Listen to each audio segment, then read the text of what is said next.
Question देखिए आप ये, when copper turnings are added to silver nitrate solution, ठीक है, a blue colour solution is formed after some times, it is because copper. A option है oxidises silver from the solution, B option है forms a blue colored complex with AgNO3, is oxidized to Cu2 plus and is reduced to Cu2 plus। ठीक है, इसका अगर हम chemical reaction देखें इसका, तो केमिकल रिएक्शन इसका क्या होगा, जब हम कॉपर को और AgNO3 के साथ रिएक्ट करवाते हैं तब हमें क्या मिलता है, तब हमें मिलता है कॉपर नाइट्रेट, ये सॉल्यूशन प्लस में Ag। ठीक है, अगर हम इस रिएक्शन को देखें, इस रिएक्शंस को आप देखेंगे तो यहाँ पर कॉपर है, कॉपर सिंगल है, तो कॉपर यहाँ पर देखिए, कॉपर में यहाँ पर कॉपर में ऑक्सीजन आ गया, यानी कि कॉपर हमारा क्या हो गया, ऑक्सीडाइज्ड हो गया, कॉपर हमारा ऑक्सीडाइज हो गया। और Ag को देखें तो हमारा Ag से रिडक्शन हो गया ऑक्सीजन का। ठीक है, तो यहाँ पर रिडक्शन इसका हो गया। क्लियर है बात। और ऐसे जो रिएक्शंस होते हैं इसको आप क्या बोलते हैं, redox reaction, redox reaction. Clear है, ध्यान रखिएगा इस चीज़ को, इसको रिडॉक्स रिएक्शन बोलते हैं। इसके अंदर ऑप्शन आपका C is the right answer होगा, इस copper oxidise to Cu। Next question है, copper on exposure to air react with moisture and CO2 to develop a green layer which is, जो copper होता है अगर आपका एयर में रिएक्ट करता है मॉइस्चर के साथ एंड CO2 के साथ, एक ग्रीन लेयर डेवलप करता है, ग्रीन लेयर। ठीक है, कलर को आपको ध्यान रखना है। तो वो क्या होता है इसमें से, पहला है बेसिक कॉपर कार्बोनेट, दूसरा कॉपर सल्फेट, तीसरा है कॉपर कार्बोनेट और चौथा है कॉपर नाइट्रेट। ठीक है, तो ये आपका बेसिक कॉपर कार्बोनेट को फॉर्म करता है। इसका फॉर्मूला, जब आपका Cu रिएक्ट करेगा आपका वाटर के साथ और CO2 के साथ और O2 के साथ, तो क्या क्या फॉर्म करेगा ये आपका, तो यहाँ पर CuOH की पावर, यहाँ पर ये 2 हो जाएगा, OH2 प्लस में CuCO3। ठीक है, ये आपका फॉर्म करेगा। तो यहाँ पर देखिए ये जो होगा आपका पूरा का पूरा, ये आपका फॉर्मेशन जो होगा वो ग्रीन कोटिंग बेसिक होगा। ठीक है, तो इसीलिए जो बेसिक कॉपर कार्बोनेट है वो फॉर्म यहाँ पर किया जाएगा। क्लियर है, ये ऑप्शन है आज का। इस क्वेश्चन को देखें, white silver chloride in sunlight turns, जो वाइट सिल्वर क्लोराइड है वो आपका सनलाइट में क्या हो जाएगा। ठीक है, सनलाइट में वाइट सिल्वर क्लोराइड, ये आपने देखा भी होगा, आपकी बुक में भी ये फॉर्मेशन है। ठीक है, और ये आपका सनलाइट में, क्योंकि सनलाइट में ये क्या होता है, Ag अलग हो जाता है और प्लस में क्लोरीन अलग हो जाता है। ठीक है, और देखिए ये किस कलर का हो जाता है, अगर कलर देखें तो ये ग्रे कलर का हो जाता है। क्लियर है बात। ठीक है, बुक के एग्जाम्पल अच्छे से पढ़ लीजिएगा, बुक में है ये आपका। क्लियर है, ये क्वेश्चन यहाँ से, ये फॉर्मेशन देख लीजिएगा, इक्वेशन भी बुक में दे रखी है आपको। ये क्वेश्चन देखिए आप, heating limestone produces, heating limestone क्या प्रोड्यूस करता है, quicklime, carbon dioxide, both A and B, carbon monoxide. अगर आप हीटिंग लाइमस्टोन को देखेंगे तो हीटिंग लाइमस्टोन यानी कि CaCO3, अब CaCO3 से क्या क्या क्रिएट होता है, CaO। ठीक है, आपका कार्बन का ऑक्साइड फॉर्म होगा जिसको आप क्विकलाइन भी बोलते हैं, और प्लस में CO2 कार्बन डाइऑक्साइड फॉर्म होगा। ठीक है, तो इससे दोनों ही फॉर्म होंगे, क्विकलाइन एंड कार्बन डाइऑक्साइड। तो आपका ऑप्शन में बोथ A एंड B। ठीक है, ये फॉर्मेशन को जरूर ध्यान रखिएगा, आपके एग्जामिनेशन में बहुत काम आती है फॉर्मेशन। नेक्स्ट क्वेश्चन देखिए आप, which of the following is not a chemical reaction, इसमें से कौन सा केमिकल रिएक्शन नहीं है। पहला ऑप्शन है सोरिंग ऑफ मिल्क, दूसरा ऑप्शन है dissolution of sugar in water, तीसरा ऑप्शन है rusting of iron, fourth option है digestion of food in our body. ठीक है, ये आपके बुक में ही दे रखा है कि डाइजेशन आपकी बॉडी में केमिकल रिएक्शंस होता है, आपकी बॉडी में जैसे ही खाना जाता है HCl रिलीज होता है, सब चीज़ें, तो एक केमिकल रिएक्शन है। रस्टिंग ऑफ आयरन, ये भी एक केमिकल रिएक्शन होता है, आयरन का रस्ट होना।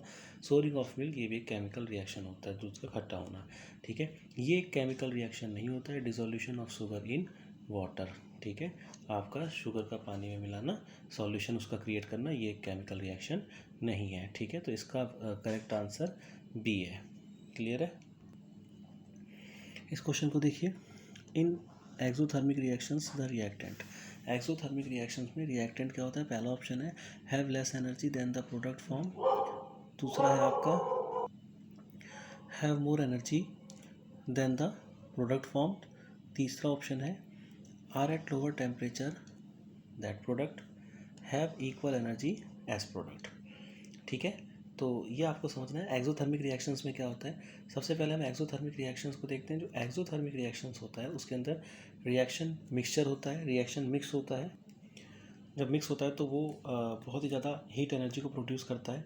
तो इसीलिए जो इसका प्रोडक्ट बनता है, जो भी इसका प्रोडक्ट बनता है उसके अंदर एनर्जी की मात्रा कम होती है, प्रोडक्ट में लेस एनर्जी होती है। ठीक है, इस चीज़ को ध्यान रखना है। रिएक्टेंट में ज़्यादा होती है। ठीक है, प्रोडक्ट में एनर्जी कम होती है रिएक्टेंट के कंपैरिजन। क्लियर है, एनर्जी रिलीज होती है, बट अगर हम प्रोडक्ट को देखें तो प्रोडक्ट में हमारे एनर्जी कम होती है। ठीक है, और आपके इधर आपके एनर्जी जो रिएक्टेंट होती है उसके अंदर ज़्यादा होती है। तो इसके अंदर सबसे राइट आंसर आपका है बी है, have more energy than the product form. ठीक है, रिएक्टेंट्स में ज़्यादा एनर्जी होती है जो प्रोडक्ट बनते हैं, प्रोडक्ट के कंपैरिजन। इस क्वेश्चन को देखिए आप, which of the following is a displacement reaction. इसमें से कौन सा डिस्प्लेसमेंट रिएक्शन है? चार ऑप्शन दिए गए हैं।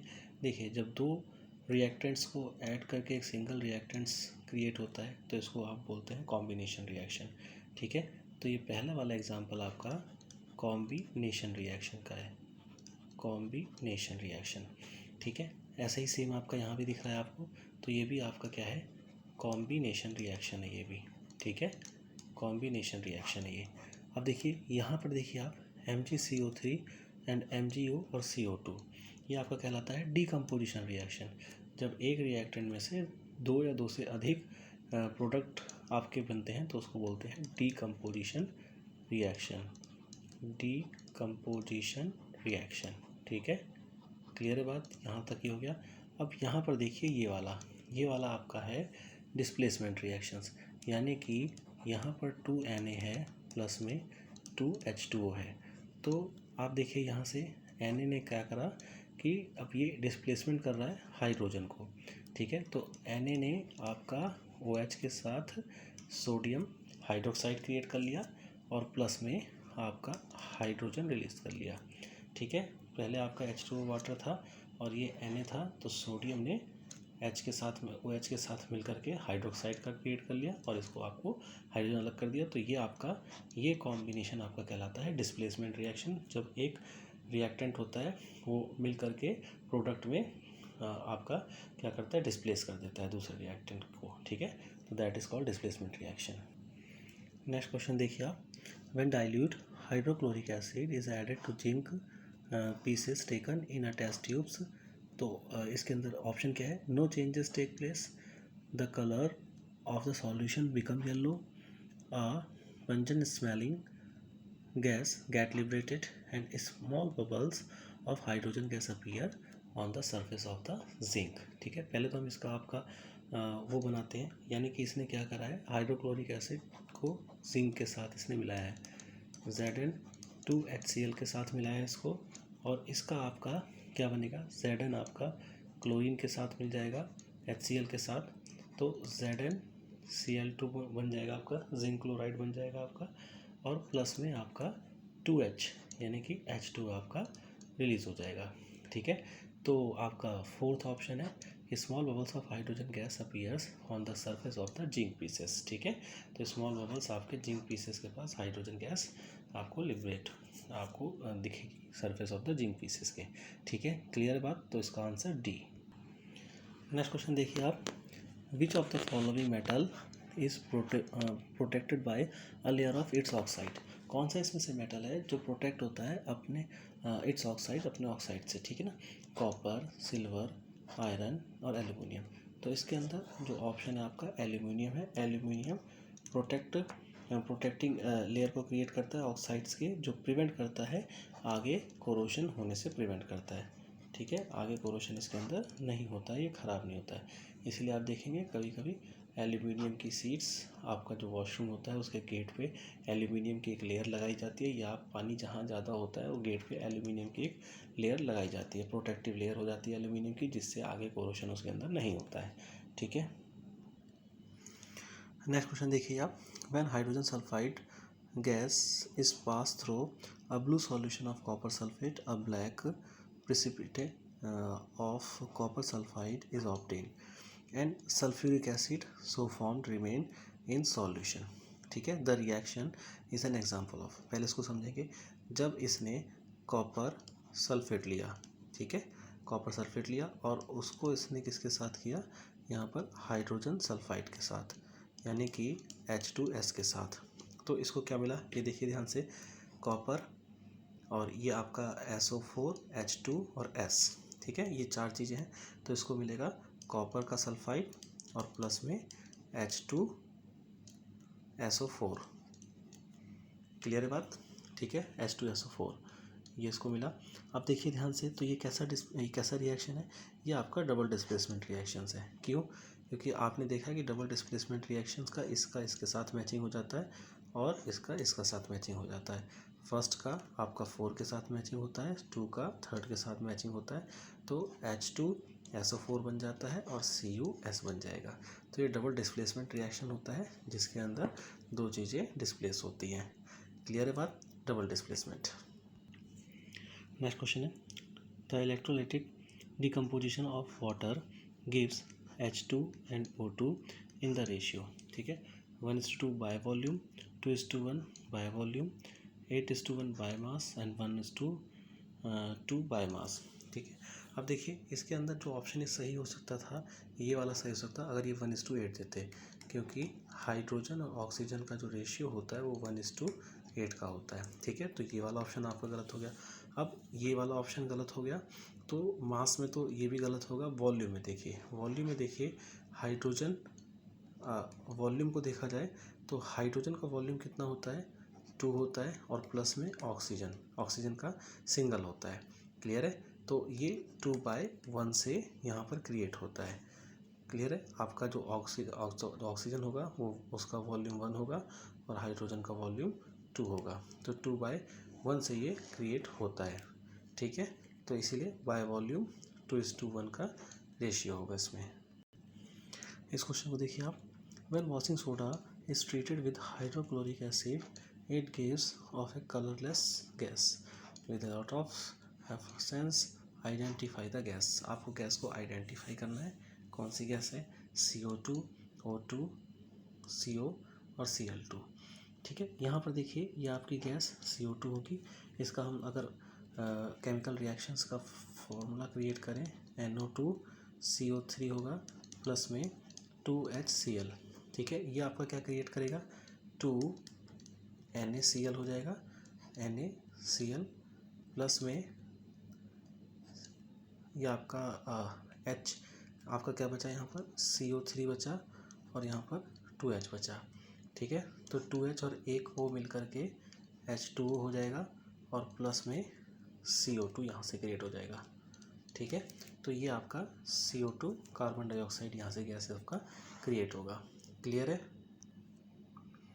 नेक्स्ट क्वेश्चन देखिए, यहाँ पर है ferrous sulphate on heating produces. अब जो फेरस सल्फेट होता है FeSO4 यहाँ पर 2, ये जब इस पे हीटिंग करते हैं, हीट पे ये क्या क्रिएट करता है, देखिए फेरस सल्फेट फेरस का ऑक्साइड क्रिएट करता है, फेरस का ऑक्साइड क्रिएट करता है। ठीक है, ये फेरस ऑक्साइड हो जाता है क्रिएट। अब देखिए आगे, अब यहाँ से क्या क्या इसने यूज़ कर लिया, Fe2 यूज़ कर लिया और O3 इसने यूज़ कर लिया। ठीक है, फेरस का ऑक्साइड इसने यूज़ कर लिया। अब O3 यूज़ कर लिया इसने, O के कितने बचे, O के 8 कंटेंट थे, 5 कंटेंट O के बचे। ठीक है, अब S के कितने बचे, S के 2 बचे, तो 2 तो S के बचे और 5 आपके O के बचे। क्लियर है बात, तो 5 O के बचे, तो यानी कि S के 2 बचे, तो SO2 क्रिएट हो जाता है प्लस में SO3 क्रिएट हो जाता है। क्लियर है बात, इस हिसाब से आपको रिएक्शंस को कंबाइन करना है। ये भी चीज़ आप सीख लेंगे इसी के साथ साथ कि क्या चीज़ कहाँ है और कैसे हमें उसको कंबाइन करना है। तो फेरिक ऑक्साइड सबसे ये प्रीफरेबल ऑप्शन है, ये वाला आपका क्रिएट होगा, बाकी चीज़ें नहीं होंगी। ये देखिए अगला क्वेश्चन है आपका, barium chloride on reacting with ammonium sulphate form barium sulphate and ammonium chloride. ठीक है, सबसे पहले इसका आपका जो केमिकल इक्वेशन है उसको बना लेते हैं। Barium chloride plus NH4 2SO4। ठीक है, ये क्या क्रिएट करेगा आपका BaSO4 लिखा है यहाँ पर, बेरियम सल्फेट Ba आपका SO4 क्रिएट कर गया, और प्लस में यहाँ से देखिए 2NH4, तो ये 2 हो गया, NH4 ये पूरा हो गया, और Cl, क्योंकि 2 यहाँ पर है इसलिए Cl आ गया। ठीक है, तो अब देखिए आपका ये कैसा रिएक्शन है, ये आपका क्या हो गया, ये आपका अमोनियम क्लोराइड। ठीक है, ये कैसा रिएक्शन है, सबसे पहले यहाँ से हमने इसको मैच कराया और यहाँ से इसको मैच कराया, तो ऐसा कॉम्बिनेशन आपका डबल डिस्प्लेसमेंट रिएक्शन होता है। डबल डिस्प्लेसमेंट रिएक्शन ऐसा होता है, तो ऑप्शन इसका करेक्ट है। ऑप्शन इसका देखिए, एक तो डबल डिस्प्लेसमेंट रिएक्शन होगा, तो ये आपका डी वाला तो करेक्ट है ही ऑप्शन इसका, डी वाला। ठीक है, डबल डिस्प्लेसमेंट रिएक्शन। और ये आपका दूसरा आपका है कि इसके साथ 4 के साथ एक जगह 3 है, एक जगह 2 है, तो कॉम्बिनेशन रिएक्शन और डबल डिस्प्लेसमेंट रिएक्शन एक साथ नहीं होता। हाँ, प्रेसिपिटेशन इसके अंदर हो सकता है, बिल्कुल प्रेसिपिटेशन हो सकता है। ठीक है, तो यहाँ पर आपका ये वाला आपका डी आपका option is the correct option है। ठीक है, तो इसका आपका ये हो गया क्वेश्चन आपका। नेक्स्ट क्वेश्चन देखिए आप, रेंसिडिटी है, can be prevented by adding antioxidant, दूसरा है packaging only food in nitrogen gas, both A and B, none of this. तो इसके अंदर आपका दोनों ही हो सकता है, आप उसमें एंटीऑक्सीडेंट भी आप उसके अंदर ऐड कर सकते हैं, और आप नाइट्रोजन गैस जो पैकेज आप करते हैं तो ऑयली फूड की, आप उसके अंदर नाइट्रोजन गैस भी भर सकते हैं। ये नाइट्रोजन गैस क्या करती है, आपका एयर से कांटेक्ट को कट कर देती है। ठीक है, जो आपका एयर से कांटेक्ट होता है उसको कट कर देती है, जिसके कारण वो लॉन्ग टर्म्स के लिए आपका जो चीज़ें होती हैं वो ठीक होती हैं। क्लियर बात, तो इसके अंदर बोथ आपका A and B option is the correct. ये क्वेश्चन नेक्स्ट है, जब आपका लेड नाइट्रेट और रिएक्ट कर रहा है पोटेशियम आयोडाइड के साथ, इसको आप लिखिए लेड नाइट्रेट, लेड का Pb का 2 कॉम्बिनेशन NO3 और ये 2 बन गया। ठीक है, प्लस में 2K, ये आपका 2Ki पोटेशियम आयोडाइड हो गया। ठीक है, ये रिएक्ट करा, सबसे पहले Pb का रिएक्शन हो जाएगा आपका I के साथ, तो Pb, ठीक है, I2 हो जाएगा। ठीक है, यहाँ पर I का 2 है, अब K का 2 बचा आपका, K का 2 बचा और आपका NO3, ठीक है, और ये ट्वाइस बचा, तो ये आपका प्लस में हो जाएगा K NO3 और यहाँ पर 2। ठीक है, तो ये आपका हो गया, और ये वाला जो होता है ये आपका येलो प्रेसिपिटेशन होता है, येलो कलर का। क्लियर बात, तो आपका क्या होगा, A option is the correct है आपका, कि लेड आयोडाइड फॉर्म होगा। क्लियर बात, लेड आयोडाइड आपका फॉर्म होगा इस रिएक्शन में। क्लियर। नेक्स्ट क्वेश्चन है आपका, यहाँ पर है combination of phosphorus and oxygen is an example of, तो ये एग्जाम्पल है ऑक्सीडेशन का, ऑक्सीडाइज हो जाएगा, जैसे यहाँ पर 4P प्लस में 3O2 और ये बन जाएगा आपका 2P2O3। क्लियर बात, तो आपका जो भी आपका फॉस्फोरस है उसका ऑक्सीडाइज हो जाएगा, तो फॉस्फोरस का यहाँ पर ऑक्सीडाइज हो गया है। क्लियर है, फॉस्फोरस ऑक्साइड बन गया है यहाँ पर आपका।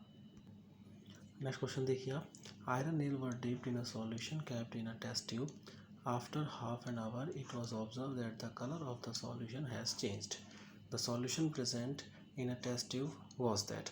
ठीक है, आयरन नेल को आपने किस में डाला है, सॉल्यूशन में डाला है। ठीक है, आयरन नेल को, तो आपका क्या होता है, कुछ समय बाद वो कलर वो चेंज करने लगता है। ठीक है, तो अब आप इसमें देखेंगे कि आयरन किसके किसके साथ रिएक्ट करता है।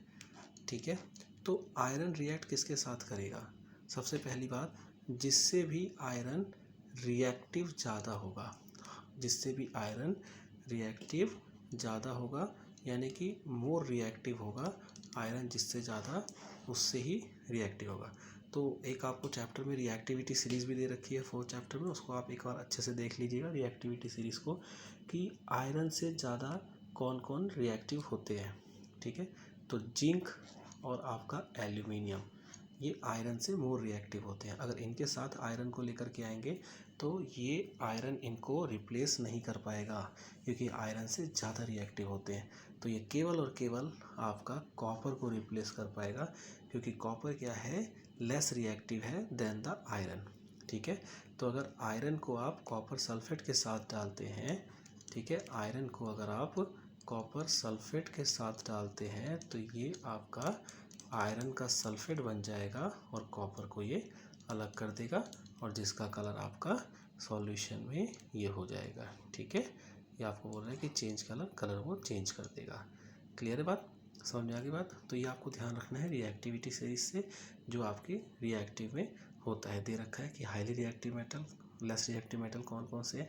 हाईली रिएक्टिव मेटल किसको किसको रिप्लेस करता है, जो highly reactive metal less reactive metal highly reactive metal को रिप्लेस नहीं कर सकता है। ठीक है, एक क्वेश्चन आपको रिडॉक्स रिएक्शन पे है कि रिडॉक्स रिएक्शन क्या होता है। देखिए आप इसके ऑप्शन क्या है। Both the substance are reduce, both the substance are oxidise and acid is neutralise by the base, one substance is oxidise while the other is reduce. तो ऑप्शन डी इज करेक्ट है। One substance आपका oxidise होता है और दूसरा वाला reduce होता है। ठीक है, क्लियर है। Which of the following is decomposition reactions. इसको आप देख लीजिए। डीकम्पोजिशन रिएक्शन क्या होता है कि जब एक रिएक्टेंट में से 2 या 2 से अधिक रिएक्टेंट बन जाते हैं। तो इसमें पहला ऑप्शन ऐसा है कि जिंक कार्बोनेट है, इससे आपका जिंक ऑक्साइड और कार्बन डाइऑक्साइड आपका क्रिएट हो गया है। ठीक है, तो इसका ऑप्शन ए करेक्ट है। देखिए यहाँ पर एक क्वेश्चन दिया गया है AgNO3 NaCl और इससे आपका AgCl NaNO3। ठीक है, तो ये आपसे पूछा है कि ये किस रिएक्शन है, कौन सा रिएक्शन है, precipitation reaction, double displacement reaction, combination reaction, A और बी बोथ। तो देखिए इसका पहले भी हम क्वेश्चन कर चुके हैं, ए और बी बोथ होगा। ये डबल डिस्प्लेसमेंट रिएक्शन है और इसके साथ प्रेसिपिटेशन भी हो रहा है, तो प्रेसिपिटेशन रिएक्शन भी है। मैं पहले बता चुका हूँ डबल डिस्प्लेसमेंट रिएक्शन और कॉम्बिनेशन रिएक्शन एक साथ मैचिंग नहीं हो सकते, इसलिए डबल डिस्प्लेसमेंट रिएक्शंस और प्रेसिपिटेशन रिएक्शंस का ये एक एग्जाम्पल है। इस एग्जाम्पल को देखिए, फेरस हाइड्रोक्साइड है और ये रिएक्ट कर रहा है हाइड्रोक्लोरिक एसिड के साथ। ठीक है, तो H2O के साथ क्या यहाँ पर प्रोड्यूस होगा, तो यहाँ पर फेरस का क्लोराइड प्रोड्यूस होगा, जिसको FeCl2 कहा जाता है। इसका अगर पूरा फॉर्मेशन देखें तो FeOH का 2 फेरस हाइड्रोक्साइड हो गया, प्लस में HCl हो गया। ठीक है, अब ये क्या रिएक्ट कराएगा, यहाँ देखिए Fe हो गया और Cl, तो ये Cl का 2 और Fe है, तो आपका FeCl2 क्रिएट हो जाएगा, प्लस में अब यहाँ पर OH2 बचा है, तो 2OH यहाँ पर बचा है और 2H यहाँ पर भी बचा हुआ है। ठीक है, 2H यहाँ पर बचा हुआ है और यहाँ पर भी क्या बोलते हैं, O के भी 2 हैं, H के भी 2 हैं। ठीक है, O के भी 2, H के भी 2 और H के 2 बचे हुए हैं। तो अगर मैं H2O क्रिएट कर लूँ तो यहाँ O का 1, H का 2 और यहाँ पर 2 कर दूँ तो H के 4 हो गए और O के 2 हो गए। क्लियर है बात। तो ये आपका एक बैलेंस्ड इक्वेशन हो गई। ठीक है, तो ये आपका ऑप्शन करेक्ट है, FeCl2। ये अगला क्वेश्चन है, which of the following statement is true.